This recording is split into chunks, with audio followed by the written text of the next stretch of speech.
Aujourd'hui, c'est un jour spécial. Non seulement les chrétiens fêtent Pâques, mais hasard du calendrier, on est exactement calé sur la Pâque juive. C'est le Shabbat. Ce week-end est un Shabbat de Pâques, donc c'est un grand Shabbat chez les Juifs. Donc l'année 2022, avec tous son cortège de mauvaises nouvelles et de choses terribles sur le monde, eh bien, je voudrais y voir un signe de ce rattachement du monde chrétien issu des nations à leurs frères juifs. Et là, tous ensemble, nous fêtons la Pâque en même temps. Et je trouve que ça a une saveur particulière. Donc à Pâques, évidemment, on parle du Messie, on parle de l'œuvre de la croix. C'est la raison pour laquelle je vais vous parler de Joseph. Joseph, le fils de Jacob. Faut savoir que dans la tradition juive, ils attendent deux messies. On les appelle le Mashiach ben Yosef, donc le Messie fils de Joseph, et le Mashiach ben David, fils de David. Quand on écoute les rabbins, ils disent voilà, le Mashiach ben Yosef est là pour préparer et pour rassembler le peuple d'Israël pour qu'il puisse être mis sous l'autorité du Messie, du Mashiach ben David, qui lui sera le roi d'Israël. Nous savons que depuis, on en a parlé il y a quelque temps avec le veau d'or, que les Juifs ont un voile sur le cœur, un voile sur leur compréhension, qui leur cache la réalité du Messie. De ce fait, ils pensent que le Mashiach ben Yosef va être un homme qui, lui, va favoriser le retour d'Israël dans son pays, sur sa terre, et qui va, entre guillemets, rendre la totalité du pays d'Israël, non seulement à Juda, parce que les Juifs, c'est Yehuda, c'était la tribu de Juda, et en général, il y a la tribu de Benjamin avec eux, mais les 10 tribus dites perdues d'Israël, que l'on nomme Éphraïm, et vous allez voir pourquoi, on ne sait pas où elles sont assimilées avec les nations dans lesquelles elles ont été disséminées. Et donc, pour les Juifs, le Mashiach ben Yosef va rassembler l'ensemble du peuple d'Israël, c'est-à-dire les 12 tribus. Alors viendra le Mashiach ben David. Et j'écoutais un rabbin ces derniers temps et il disait « Pourquoi est-ce qu'il faut qu'on prie pour que le Mashiach ben Yosef ne meure pas ?» Montrant ainsi qu'il croit en un Messie souffrant. Il croit même qu'il va y avoir une telle lutte contre ce Messie-là qu'il peut être mis à mort. Mais comme leur cœur et leurs yeux sont voilés sur la réalité du Mashiach, eh bien, ils s'imaginent qu'il ne faut surtout pas que le Messie, fils de Joseph, meure. Alors, aujourd'hui, nous fêtons Pâques, et la question est de savoir quel Messie nous fêtons. Quel Messie nous reconnaissons dans les évangiles. En règle générale, vous demandez à quelqu'un, Jésus, il est le fils de qui? Ils vont dire le fils de Dieu, bien entendu, mais autrement, c'est le fils de qui? Le fils de David. C'est le Messie, le roi d'Israël, ce qui est juste. Mais on n'entend jamais parler du Messie, fils de Joseph. Et pourtant, il y a des similitudes très intéressantes. Quand on lit l'histoire de Joseph, alors je vous rassure, n'ayez pas peur, on ne va pas la lire entièrement parce qu'il y a quelques chapitres quand même, mais j'ai quand même fait un relevé des similitudes qu'on va pouvoir voir ensemble. Quand on voit la vie de Joseph, rien n'a été au hasard. Il n'y a pas eu dans sa vie quelque chose qui ne soit pas prophétique. C'est assez intéressant de le noter. Premièrement, qu'est-ce qu'on remarque chez Joseph? Il était berger. Vous lisez ça dans le chapitre 37 de la Genèse, au verset 2, je crois, de mémoire. Eh bien, il était berger, il avait 17 ans, il faisait paître les troupeaux de son père, Jacob. Et Jésus dit de lui-même, je suis le bon berger. Il était aimé de son père, Joseph. Jacob préférait Joseph à tous ses frères parce qu'il était le seul fils qu'il avait eu avec Rachel. Il faut savoir que tous les autres, hormis Benjamin qu'il a eu plus tard, étaient des fils de Léa, qu'il aimait moins. Vous vous souvenez de cette aventure qu'il y a eu, où il a dû travailler 12 ans de mémoire, 12 ans pour Laban, la vanne en hébreu, et pour avoir Léa, pour avoir Rachel, pardon. Et la vanne, qui était un bon roublard aussi, lui avait mis la fille aînée qui était Léa. Alors on pourrait se dire, on ne comprend pas comment Jacob a pu se marier avec une femme sans savoir qui elle était. Ça, c'est ne pas comprendre ce qu'est un mariage juif. Un mariage juif, la mariée est totalement voilée, on ne voit pas son visage, et c'est au moment où l'alliance s'est faite qu'elle lève son voile. Bon, j'ose à peine imaginer la tête de Jacob quand il a vu le voile se lever. Bref, il a retravaillé 12 ans de plus, bon. Et c'était Rachel qu'il aimait. Et donc, le seul fils qu'il a eu avec elle, il l'aimait plus que les autres. Je suis pas en train de dire qu'il faut faire des préférences parmi nos enfants, mais là, c'était le cas. Donc, il était aimé de son père. On voit Jésus être aimé lorsqu'il a été baptisé.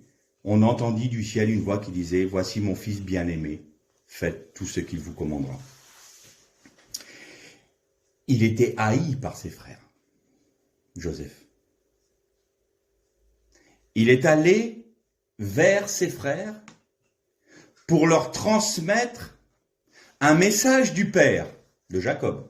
« Va vers tes frères et dis-leur. » Joseph va vers ses frères et il rapporte ce que Jacob lui a commandé de dire.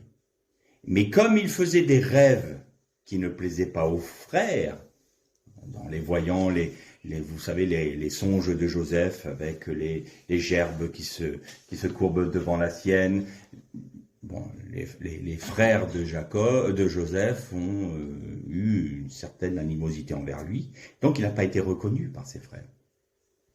Jésus a été amené vers ses frères pour apporter le message du Père, et il n'a pas été reçu. Évangile de Jean, chapitre 1, verset 1, et la suite. Il a été, il est venu vers ses frères avec une tunique bigarrée. Alors ça, c'est intéressant. C'est une tunique bigarrée qui nous fait penser qu'il portait sur ses épaules toutes les couleurs de la tribu d'Israël, des tribus d'Israël. Il avait une tunique de plusieurs couleurs, c'est-à-dire qu'il était le roi en germe de cette réalité-là. Vous savez que chaque tribu a une couleur en fonction d'une pierre précieuse qui était sur le pectoral du grand prêtre. Et donc, chaque tribu, il avait une tunique bigarrée.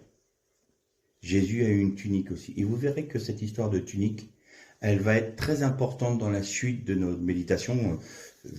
Comme d'habitude, je sais quand je démarre, je ne sais pas quand ça va se terminer. Ce sera peut-être aujourd'hui ou ça sera peut-être la prochaine fois ou plusieurs jours, dimanche plus tard. On ne sait pas, on verra. Quoi qu'il en soit, il avait une tunique. Christ avait une tunique qui a été partagée qui a été tirée au sort, par les Romains. Il a été vendu 30 cycles d'or à des Ismaélites, et Jésus a été vendu pour 30 deniers. Il est resté enfermé dans sa citerne 3 jours et 3 nuits. Bon, je veux bien qu'il y ait des hasards, qu'il n'y ait pas de similitude, mais tout de même. Il a été battu. Il a été retranché de ses frères. Il a été déporté en Égypte.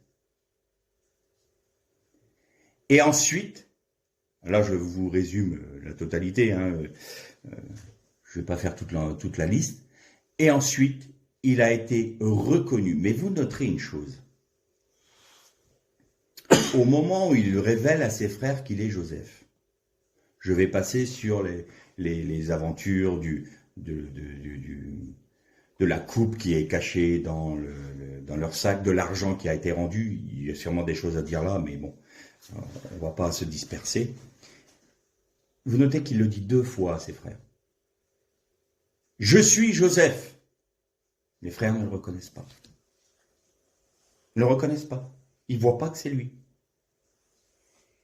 Donc, Joseph, qui est maintenant juste le dignitaire qui est juste en dessous le pharaon, essaye de se faire reconnaître par ses frères pour qu'ils disent « Regardez, j'ai la royauté, j'ai une forme de royauté, j'ai une forme d'autorité sur vous. » Ils ne le reconnaissent pas.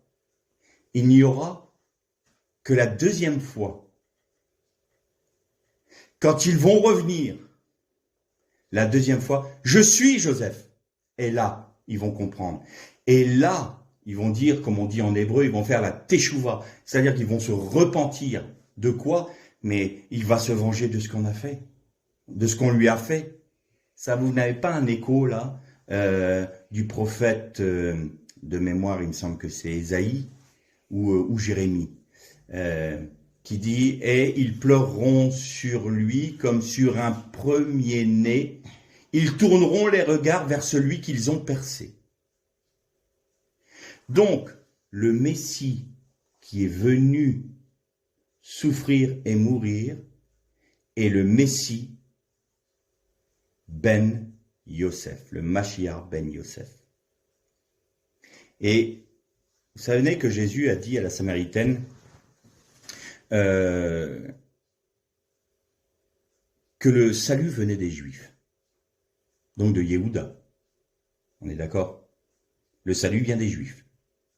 Il faut savoir que il y avait la Samarie. La Samarie, c'était la capitale, c'était l'endroit où étaient les tribus d'Israël, le royaume d'Israël, qui était appelé Éphraïm. Et au sud, il y avait la tribu de Benjamin et la tribu de Juda, qui était le royaume de Juda, donc c'est-à-dire le royaume du sud. Eh bien, quand vous prenez Yehuda, c'est un nom qui comporte le tétragramme. Vous avez un Yod, un He, un Vav, un Dalet et un Vav. Pourquoi c'est important? Parce que si vous prenez le Yod, ça représente, on l'a déjà vu, le Père, puisque le tétragramme s'écrit avec un Yod, que c'est la main de Dieu qui agit. Le Yod représente le Père. Le He représente l'Esprit, le souffle. Le Vav représente le Messie, n'est-ce pas? Eh bien, la réalité de Dieu est révélée par Yehuda, parce qu'un Dalet, c'est une porte. Et donc la réalité du Père avec le Fils et le Saint-Esprit nous est révélée par les Juifs, le salut vient des Juifs, parce que dans son nom, il contient la porte qui vous amène vers le Créateur, le dernier Hé. Parce que si vous prenez le texte de Genèse, qui vous dit « Voici comment furent créés le ciel et la terre ». En hébreu, vous avez dans cette phrase-là une minuscule. Vous savez qu'à chaque fois, c'est très intéressant de voir ce qui est dit.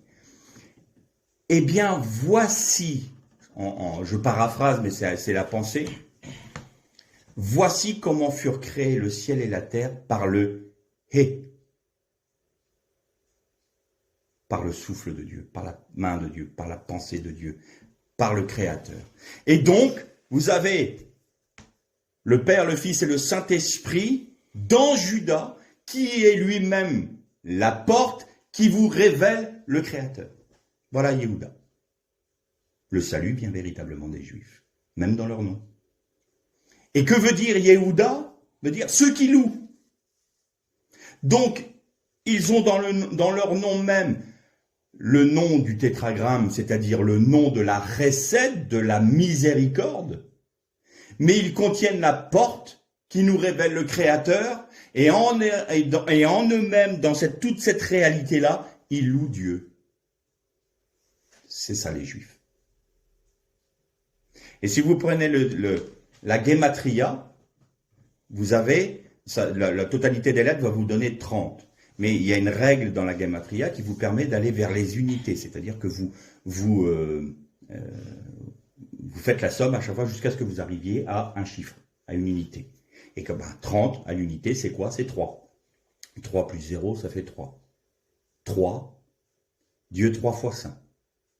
Le Dieu 3 fois saint est révélé en Yehuda. Prenez Yosef. Vous voyez qu'il y a une histoire de Messie là. Yosef, c'est un Yod, un Vav, un Samer et un P. Vous avez le Père et vous avez le Fils. Si vous séparez le Yod et le Vav des deux dernières lettres, vous avez le mot Saf. Et le mot Saf veut dire le seuil. Joseph est le seuil du Père et du Fils. Il est le Messie qui nous fait entrer dans la révélation. Il est le seuil. Il est aussi la porte. Et Jésus, qu'est-ce qu'il disait? Je suis la porte. Nul ne vient au Père que par moi. Mais moi, en tant que Messie Ben Yosef, parce que c'est moi qui vais porter sur moi-même l'ensemble de la rigueur de Dieu. Donc, le Père et le Fils vont être dans ce Messie, le Messie Mashiach Ben Yosef, le seuil qui nous fait rentrer dans la révélation divine, qui est elle-même en Yehuda. Vous prenez les lettres, ça nous donne 156, vous réduisez, ça vous donne 12, trouvez les 12 tribus d'Israël, vous trouvez les 12 apôtres, vous trouvez la réalité dans le Messie de la révélation. Et vous réduisez encore et vous avez 3. Vous retrouvez encore le Dieu 3 fois saint. Alors Yeshua, il y a un Yod, un Shin, un Vav et un Ayin. Vous réduisez, vous avez un 8. Et je vous ai déjà parlé du chiffre 8. Le chiffre 8 est le chiffre du Messie. Pourquoi? Parce que le règne du Messie vient après le Shabbat. Pourquoi est-ce que l'on dit ça dans le monde juif? Pour une simple et bonne raison. Il y a 6 millénaires qui vont se passer de l'histoire de l'humanité. Donc vous avez les 6000, on arrive à la fin du 6e millénaire. Là, hein. On est en 5782 dans le calendrier hébraïque. Et donc, après ces 6 millénaires-là, ça correspond aux 6 jours de la création. Ensuite, vous avez le millénium, 1000 ans, qui est le Shabbat. Et après le Shabbat, c'est le Olam Haba, c'est-à-dire c'est les nouveaux cieux, la nouvelle terre. Et donc, après le 7e millénaire, le 8e millénaire est le millénaire du Mashiach, du Messie, parce que c'est les nouveaux cieux, la nouvelle terre, c'est le nouveau monde où tout est parfait sous l'autorité de Dieu à travers son Messie. Voilà pourquoi le 8 est le chiffre du Messie. Et vous prenez le tétragramme. Le tétragramme vous donne 26. Et si vous réduisez, vous avez 8. Donc le Mashiach est bien le tétragramme. Jésus est bien le Chesed, la compassion. Une fois qu'on a vu cela, qu'est-ce qu'a fait concrètement le Mashiach Ben Yosef?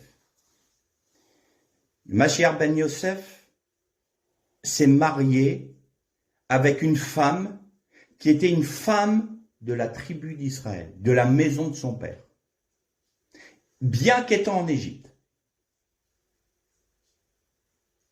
Il s'est marié avec une femme qui était du pays de Canaan, c'est-à-dire qui n'était pas une Égyptienne.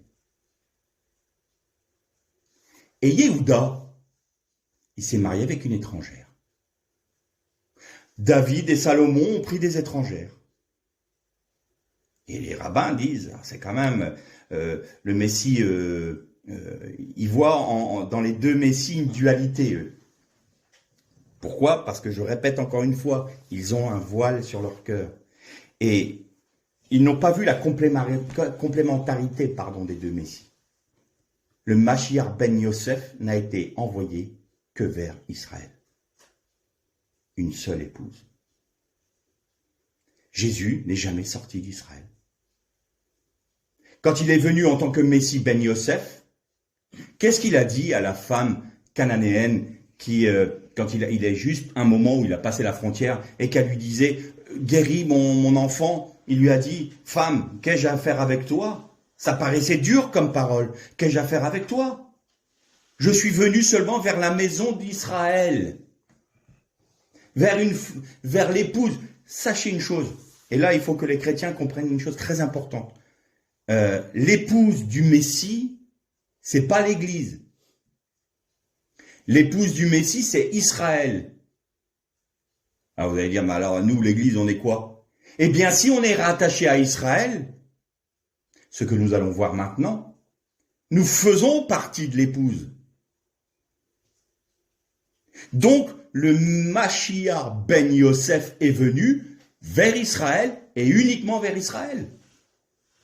Et cette femme a eu un message de foi énorme. Elle a dit oui, mais les petits chiens mangent les miettes de ce qui tombe de la table des maîtres. Elle dit femme, ta foi est grande, que ton enfant soit guéri. Parce que là, il est ému de compassion. Ça a été l'exception. Mais autrement, tout s'est fait dans la circonscription d'Israël uniquement. L'épouse, c'est une épouse unique d'Israël, de son peuple, de ses frères. C'est Israël. Bien. Alors maintenant, je pense que j'ai mis un peu de trouble dans vos esprits en disant, oh là là, qu'est-ce qu'il nous raconte? L'Église, c'est pas l'épouse, c'est Israël. Le Messie, quand il est venu sur terre, il n'a été que vers Israël. Et nous, là-dedans, on est où? Ben, nous, là-dedans, on est au cœur du problème, dis donc, nous les nations. Et vous allez voir pourquoi. Joseph a eu 2 enfants, 2 fils. Le premier, c'est Ménaché, l'aîné. Le deuxième, c'est Éphraïm. Ménaché veut dire celui qui oublie. Pourquoi il l'a nommé comme ça? Parce que Joseph a dit « L'Éternel m'a fait oublier les souffrances que j'ai eues et il m'a fait oublier la souffrance d'avoir été séparé de la maison de mon père. » Et Éphraïm veut dire celui qui est fécond. Pourquoi?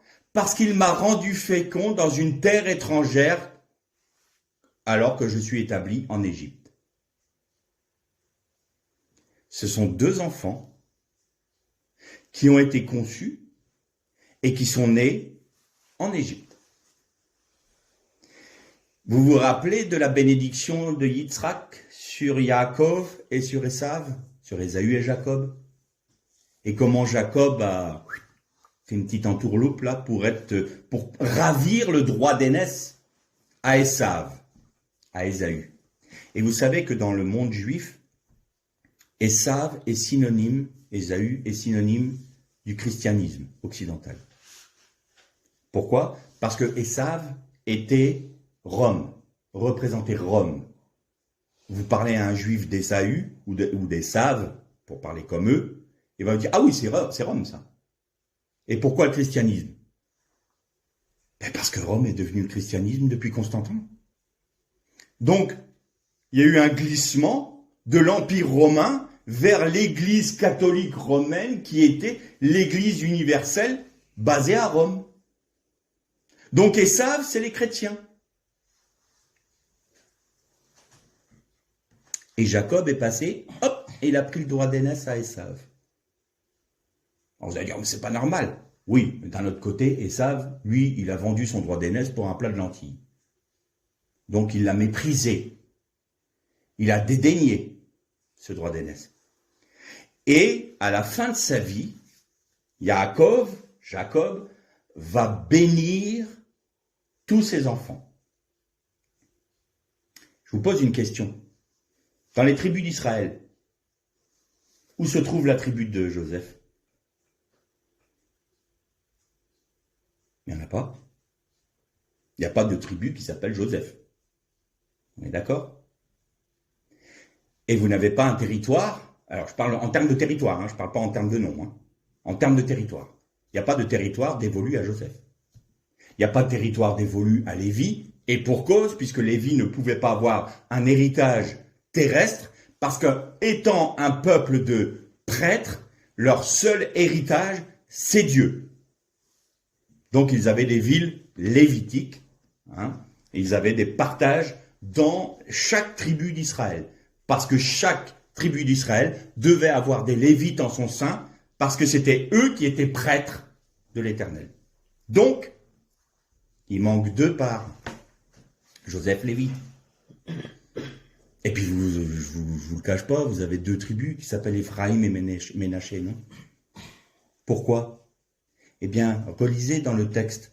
Alors, c'est à la fin, on va le lire ensemble si vous voulez. Genèse, je pense que c'était au chapitre 48.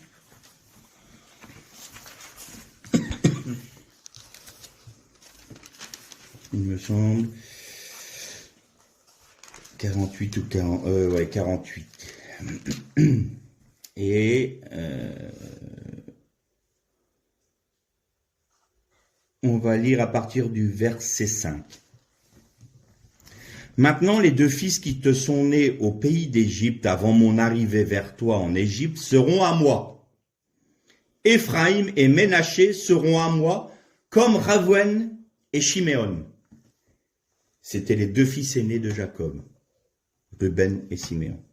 Mais les enfants que tu as engendrés après eux seront à toi. Ils seront désignés sous le nom de leurs frères dans leur héritage.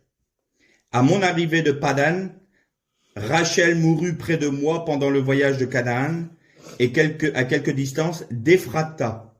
Et c'est là que je l'ai enseveli sur le chemin d'Ephrata qui est Bethléem. Israël regarda les fils de Joseph et dit, « Qui sont ceux-ci » Arrêtons-nous quelques instants là. Alors nous savons que Jacob avait, nous dit la Bible, les yeux appesantis par l'âge. Donc il ne voyait pas bien. Il est avec Joseph. Il est avec les 2 fils de Joseph. Et tout d'un coup, il s'exclame, « Qui sont ceux-là »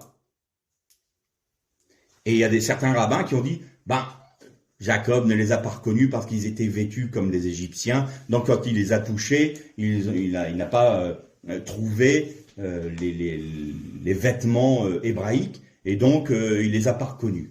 Moi je crois qu'il y a plus profond que ça. Qui sont ceux-là? Parce qu'il ne faut jamais oublier que les patriarches, ils avaient une vision prophétique de toutes choses. Quand ils apportaient une bénédiction sur leurs enfants, on voit que ces bénédictions s'accomplissaient. Quand il dit à Judas, le sceptre de tes frères ne s'éloignera jamais de ta maison. Il l'a dit. Quand il a dit à Dan qu'il allait apporter l'idolâtrie, on remarque l'idolâtrie, et qu'il serait juge sur ses frères. Donc il y a eu la tribu de Dan qui a apporté l'idolâtrie, mais tous les juges d'Israël, Déborah, Shimshon, c'était de la tribu de Dan. Donc il y a l'aspect prophétique. Et tout d'un coup, il est face à Ménaché et face à Ephraim. Qui sont ceux-ci? Comme s'il ne les reconnaissait plus. Comme si quelque chose de sombre arrivait sur la vision prophétique de Yaakov. Ces 2 tribus-là ont produit des rois iniques. Et ont été à un tel degré d'idolâtrie, notamment avec Ephraim, qu'ils ont été dispersés et assimilés dans les nations. En entraînant 8 tribus avec eux. Ils ont scindé le peuple d'Israël. Ils ont amené l'idolâtrie en Israël et ils ont fait un royaume unique qui s'appelait Éphraïm, qui a été dispersé en 700 quelque chose avant Jésus-Christ, j'ai plus la mémoire exacte de l'année, et qui n'est jamais rentré en Israël. Quand on voit le retour, on dit le retour des Juifs de Babylone, c'est le royaume du Sud qui sont rentrés de Babylone. Mais Israël, Éphraïm, n'est jamais revenu en Israël. Encore aujourd'hui. Depuis 700 et quelques avant Jésus-Christ jusqu'à aujourd'hui, Éphraïm est toujours assimilé dans les nations. Et donc Jacob, voyant ça, dit, mais qui sont ceux-ci? Ils sont plus du peuple.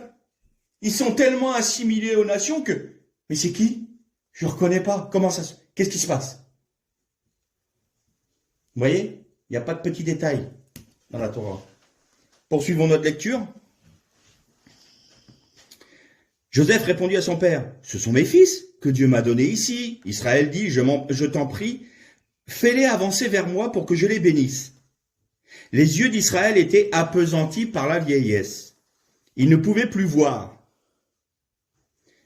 Joseph les fit approcher de lui, et Israël leur donna un baiser et les embrassa. Israël dit à Joseph, « Je ne pensais pas revoir ton visage, et voici que Dieu me fait voir même ta descendance. » Joseph les retira des genoux de son père et se prosternèrent face contre terre. Puis Joseph les prit tous deux, Éphraïm par la main droite à la gauche d'Israël et Ménaché par la main gauche à la droite d'Israël, et il les fit approcher de lui. Israël tendit sa main droite et posa la main sur la tête d'Éphraïm qui était le plus jeune, et il la posa sa main gauche sur la tête de Ménaché. Il savait bien ce qu'il faisait de ses mains, mais bien que Ménaché fût le premier-né, c'est-à-dire que quand il a béni les deux fils, il a croisé ses mains. Parce que c'est la main droite qui apporte le droit d'aînesse, toujours. Et la main gauche pour le plus jeune. Et là, il croise ses mains, il met sa main droite sur le plus jeune, et il met sa main gauche sur le plus vieux, sur le premier-né. Et il bénit Joseph et dit que le Dieu en présence de qui a marché mes pères Abraham et Isaac, que le Dieu qui est mon berger depuis que j'existe jusqu'à ce jour, que l'ange qui m'a racheté de tout mal bénisse ces garçons, qu'on les appelle de mon nom et du nom de mes pères Abraham et Isaac, qu'ils prolifèrent beaucoup au milieu du pays. Joseph vit que son père posait sa main droite sur la tête d'Éphraïm, et cela lui déplut. Il saisit la main de son père pour l'écarter de la tête d'Éphraïm et la diriger vers celle de Manassé. Joseph dit à son père, « Pas ainsi, mon père, car celui-ci est le premier-né. Pose ta main droite sur sa tête. » Son père refusa et dit, « Je le sais, mon fils, je le sais. Lui aussi deviendra un peuple, lui aussi sera grand, mais son frère cadet sera plus grand que lui, et sa descendance remplira toutes les nations. » Il les bénit ce jour-là et dit, c'est par toi qu'Israël bénira, qu'Israël bénira en disant, que Dieu te rende comme Éphraïm et comme Ménaché. C'est ainsi qu'il mit Éphraïm avant Ménaché. Israël dit à Joseph, voici que je vais mourir, mais Dieu sera avec vous et vous fera revenir dans le pays de vos ancêtres. Je te donne une part de plus qu'à tes frères, celle que j'ai prise de la main des Amoréens, avec mon épée et mon arc. Jacob a rétabli le droit d'aînesse qu'il avait lui-même usurpé à son frère. Et quand vous regardez la tribu de Ménaché, alors les deux demi-tribus de Ménaché, vous voyez que c'est un territoire énorme. Ça prend tout le centre d'Israël. Et donc, pas en deçà du Jourdain et au-delà du Jourdain. Ménaché est la plus grande tribu d'Israël. Le plus grand territoire parmi son peuple. Mais Éphraïm, c'est un tout petit morceau qui est juste en dessous de Ménaché et au-dessus de Juda. Tout petit morceau. Bien. Et Jacob dit une chose très importante, et vous voyez que ça dure encore aujourd'hui, où même les Juifs ne comprennent pas pourquoi. Il dit, et on bénira Israël en disant que tu sois comme Ménaché et comme Éphraïm.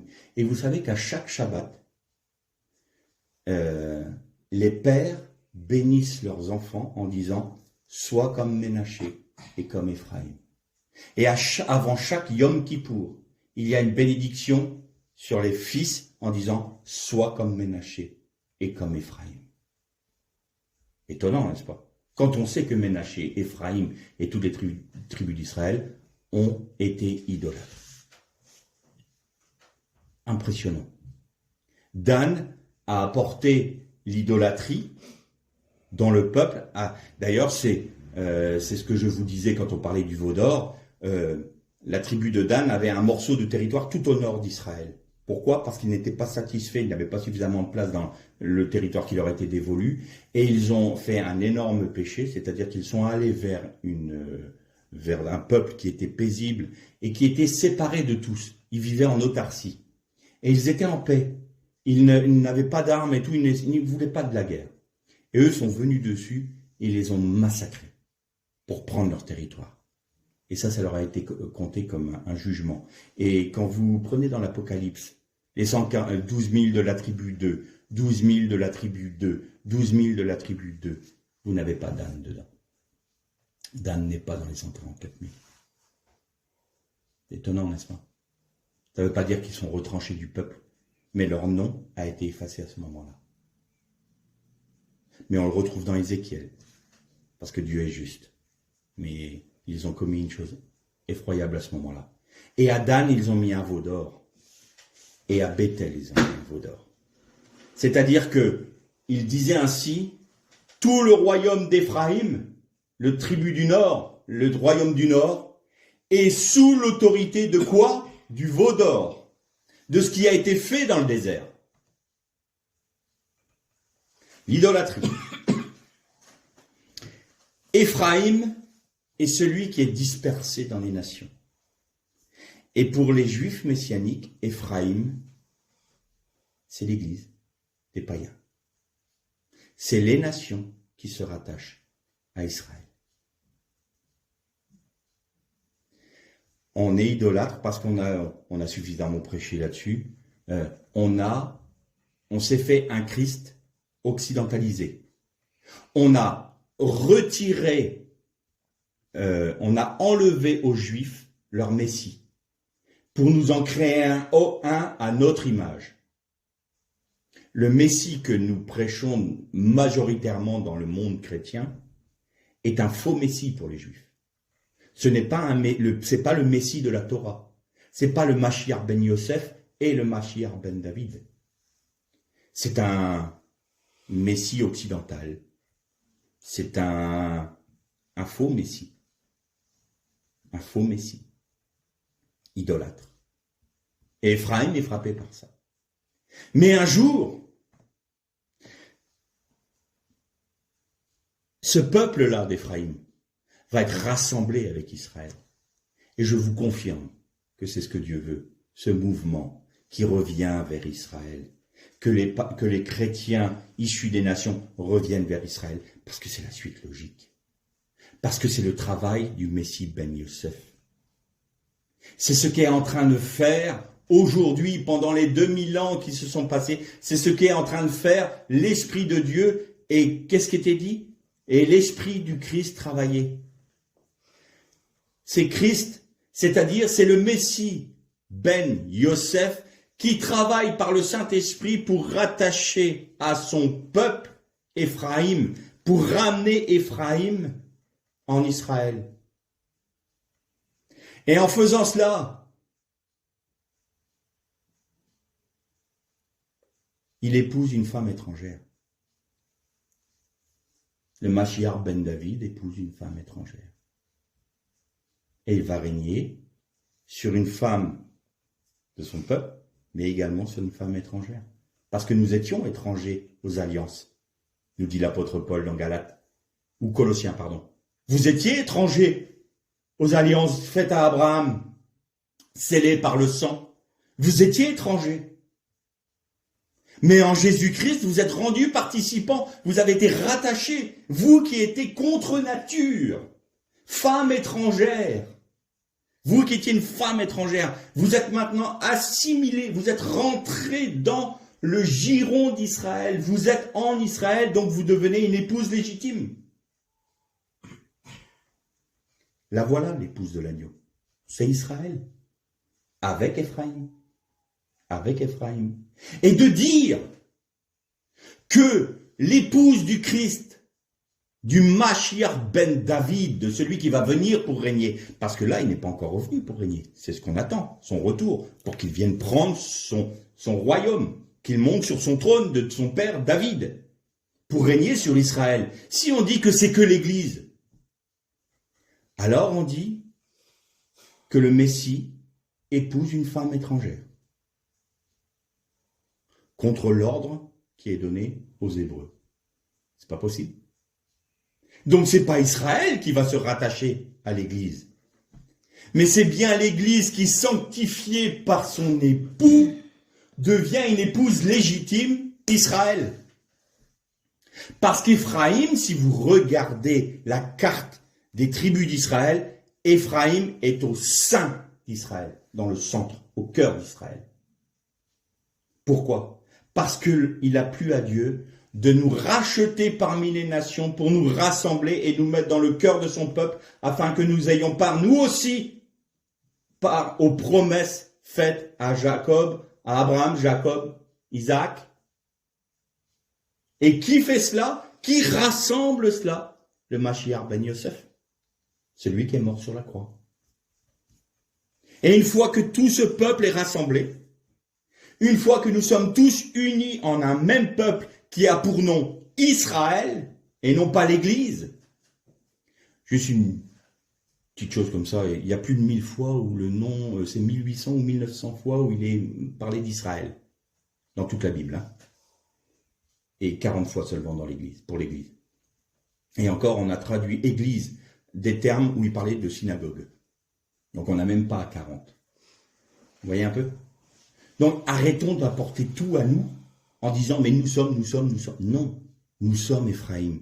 Et donc, quand les 10 tribus vont revenir, qui se nomment Éphraïm, eh bien ils vont ramener avec eux, de grandes nations. Éphraïm, tu es fécond. Éphraïm, celui qui est fécond. Pourquoi? Parce que celui qui se multiplie dans les nations, qui ramasse dans les nations des hommes et des femmes qui vont s'unir en Israël pour devenir l'épouse du Christ, du Mashiach ben David, qui revient pour régner.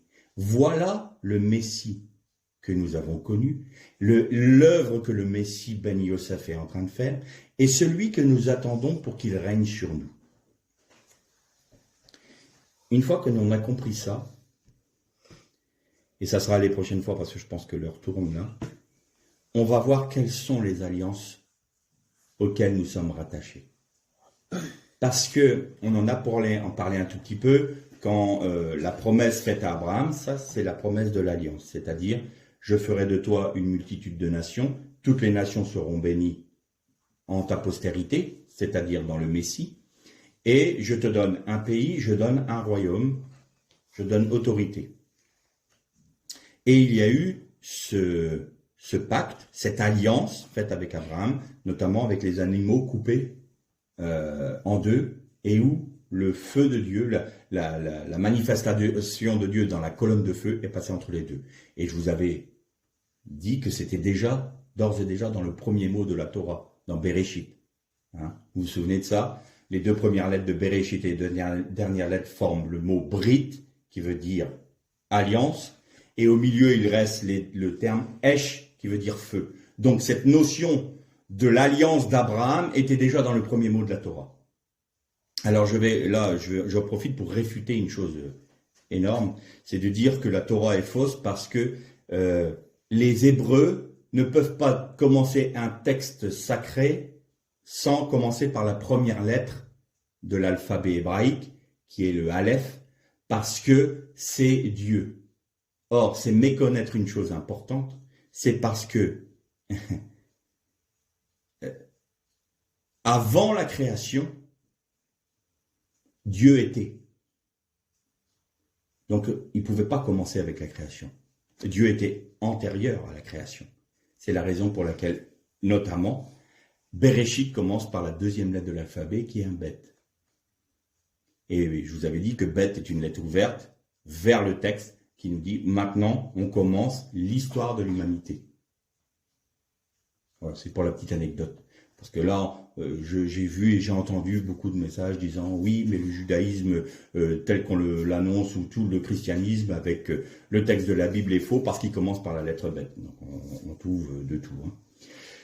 Je profite pour dire ça. Avant la création était Dieu. Donc Aleph était avant la création. Donc la création ne pouvait pas commencer par Aleph. C'était pas possible.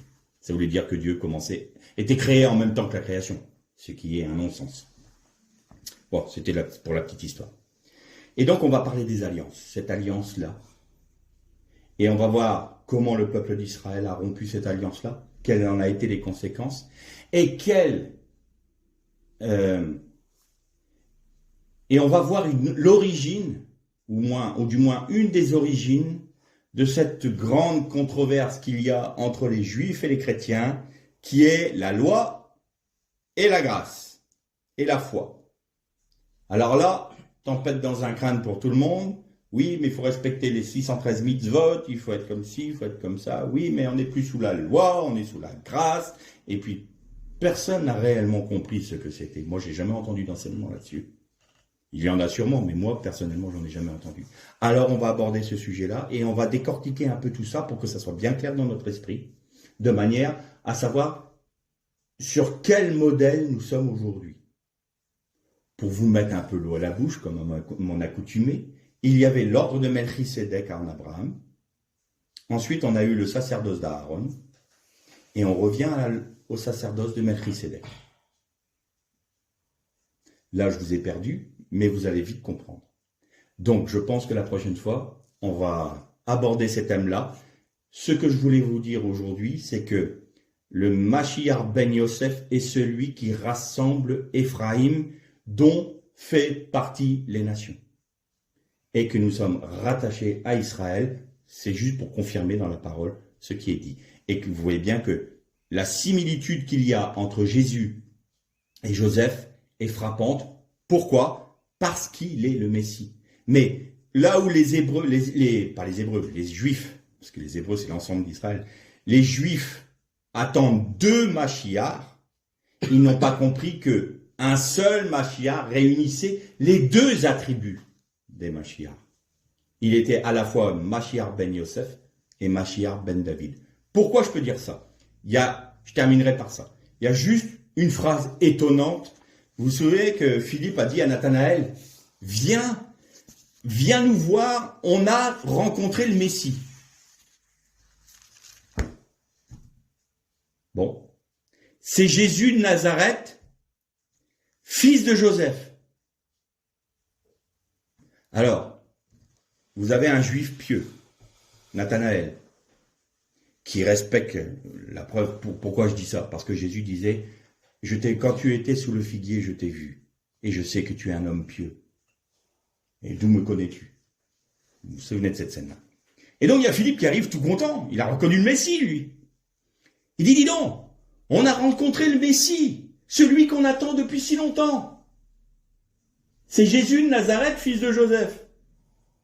Alors vous dites ça à Nathanaël, un juif pieux, il va dire, oh, qu'est-ce qui vient de bon de Nazareth? Parce que le Mashiach, il vient de Bethléem.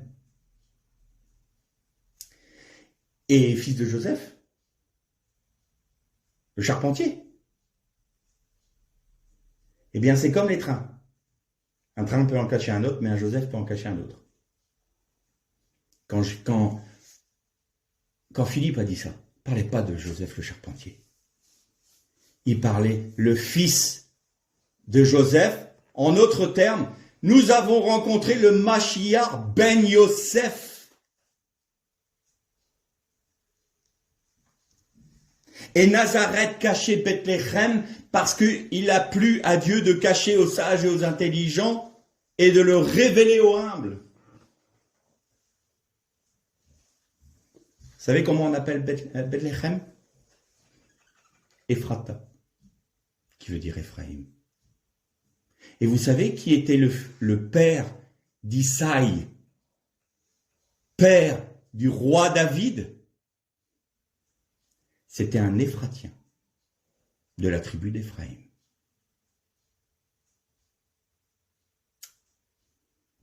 Tout est lié, il n'y a pas de hasard. Ephrata, c'est Bethléem. Mashiach ben Yosef, Mashiach ben David, qui a pour origine le seuil, qui était un Éphratien, le grand-père du roi David. Les deux messies sont rassemblés. Ben Yosef, Ben David. Voilà ce que nous adorons aujourd'hui tout particulièrement. Nous avons été rachetés, nous avons été rassemblés, nous sommes rassemblés, rattachés à Israël pour être au bénéfice des promesses faites à Abraham que nous allons étudier plus tard, la prochaine fois. Mais voilà notre espérance. Voilà ce que nous proclamons aujourd'hui tout particulièrement, non seulement nous les chrétiens, mais les juifs du monde entier. Il est ressuscité. Que le Seigneur vous bénisse.